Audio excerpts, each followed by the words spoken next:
কালকে জামাই আমার নিয়ে এসেছে বেলুর বাজার থেকে এই বড়িগুলো নিরামিষ রান্নার জন্য। নিরামিষে খুবই ভালো লাগবে। আলু, বড়ি, পটল, উচ্ছে, বেগুন দিয়ে বেগুনটা কেটে নিয়েছি, আলু পটল কেটেছি, বেগুনের ভিতরে পোকা টোকা আছে নাকি দেখে কেটেছি। এর মাত্র মশলা জিরে আর আদা, লঙ্কা এই দিয়ে শুধু রান্নাটা হবে, একটু মিষ্টি দিয়ে।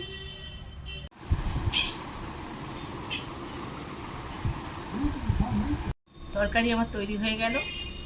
এর উপরে একটুখানি উচ্ছে ছড়িয়ে দিব।